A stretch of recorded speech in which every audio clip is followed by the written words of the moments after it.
Hey everyone, welcome back to Rocky Watches Movies. Today we're breaking out into some behind-the-scenes trivia from the 1963 war classic, The Great Escape. This epic film, full of daring stunts, ingenious escapes and unforgettable performances, has captivated audiences for decades. But how much do you really know about what went on behind the cameras? So strap in and let's tunnel through 20 things you never knew about The Great Escape.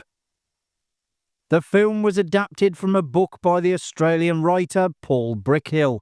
On the 17th of March 1943, Brickhill was shot down over Tunisia and taken prisoner of war. At the camp, Brickhill became involved in organising escapes, initially serving as a lookout or stooge, before volunteering to work as a digger on the Tom Tunnel. However, he developed claustrophobia and was subsequently placed in charge of security for the forgers. Due to his condition and the risk that he might panic and obstruct the escape of those following him, he was not permitted to take part in the escape attempt. After news emerged of the murders of the recaptured escapees, Brickhill became determined to document the events. It was not until 1950, 6 years after the escape, that Brickhill published his account. Although Americans are prominently featured in the film, they were not involved in the actual historical escape that the movie sought to recreate. The real-life event primarily involved British, Canadian, Australian and Polish airmen, as the Americans had been transferred to a different compound before the escape plan was finalised. The filmmakers, however, exercised creative license by including American characters to appeal to US audiences and investors, though Americans did contribute to the tunnel construction before being transferred. According to director John Sturges, the screenplay underwent 11 drafts by 6 different writers before he was satisfied with it. The script remained unfinished when production commenced and was completed during filming. Sturges later stated that this approach had been the right way to make The Great Escape, and had contributed to the film becoming what it ultimately did. Originally, producer Walter Mirish's first choice for the roles of Hiltz and Hendley had been Kirk Douglas and Burt Lancaster, a pairing that could have been quite remarkable. Contrary to Quentin Tarantino's Once Upon a Time in Hollywood, the fictional character Rick Dalton was never considered for the part. Richard Harris was initially cast as Roger Bartlett, but was forced to withdraw from the project due to his commitments to this sporting life. The role was then offered to John Mills, who declined it. Donald Pleasance could closely relate to his character, having been a prisoner of war during World War II.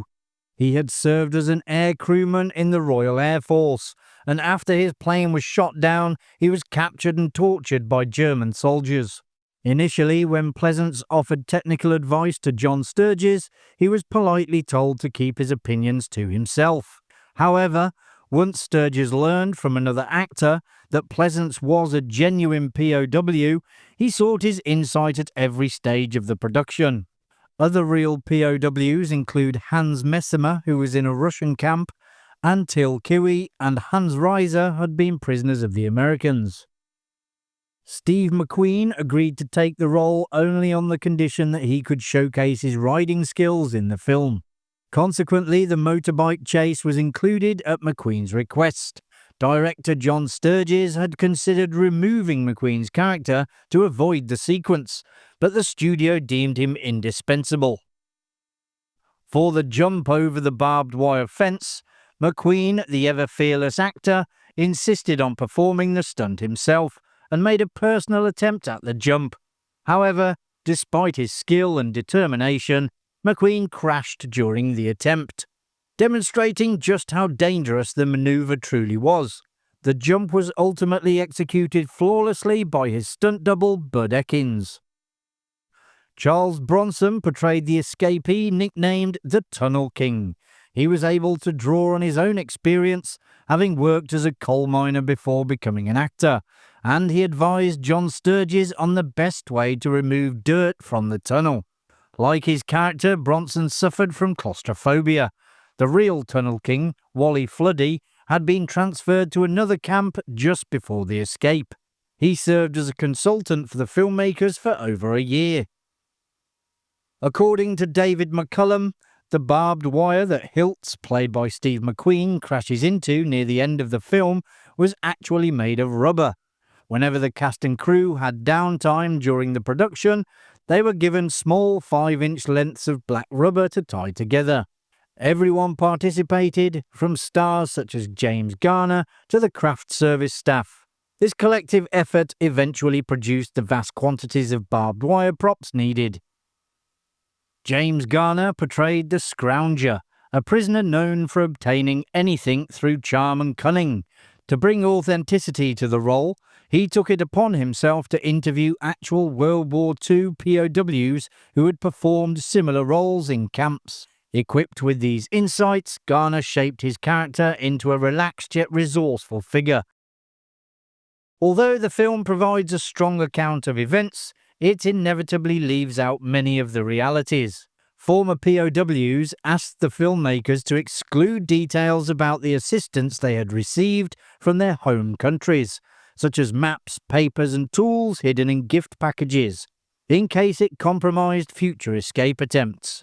The filmmakers, of course, agreed to this request. The film also omits the fact that many Germans willingly helped with the escape. It implies that the forgers could create near-perfect replicas of almost any pass used in Nazi Germany, when in truth they received significant help from Germans living hundreds of miles away on the other side of the country. Several German guards who were openly anti-Nazi also provided the prisoners with items and assistance of various kinds to aid their escape.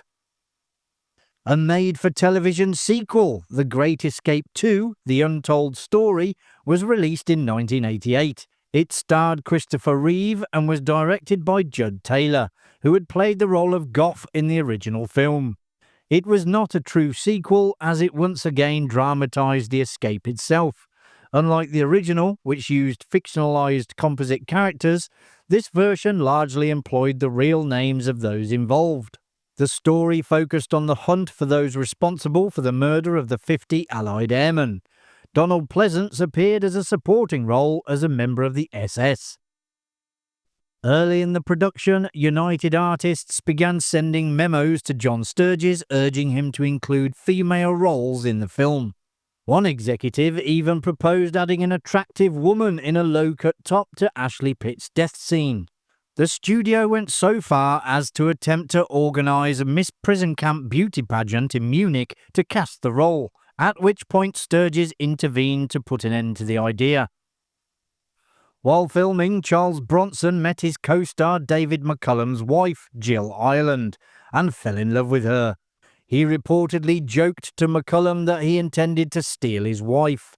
It later emerged that this was no mere jest. In 1967, Ireland divorced McCullum and soon after married Bronson. Elmer Bernstein crafted his iconic score by creating a rousing militaristic motif and surrounding it with emotional depth. He assigned each main character a unique theme. The music proved so popular that Bernstein could have lived off the royalties for the rest of his life. Apparently, director John Sturges allowed Steve McQueen to wear a disguise and play one of the German soldiers chasing his own character. The hooch-making scene in the film, depicting the Americans celebrating Independence Day, is thought to have been inspired by the British setting up an alcohol distillery for Christmas Day celebrations in 1943. Captain Guy Griffiths, a Royal Marine pilot held at the camp, who also forged documents for the escape, created a humorous illustration of the scene which still survives today. The filmmakers failed to find a suitable location in the US to film because it would have cost too much money to transport extras to the desired location, as the Screen Actors Guild forbade the use of locals. The shoot was then moved to Europe, and a full-scale camp resembling Stalag Luft 3 was constructed near Munich, Germany. Steve McQueen's motorcycle scenes were shot in Füssen near the Austrian border, and the interior scenes were filmed at the Bavaria studio in Munich. The film was banned or censored in certain countries. In the years following World War II, Some nations deliberately avoided exposing their citizens to films that directly addressed Nazi atrocities.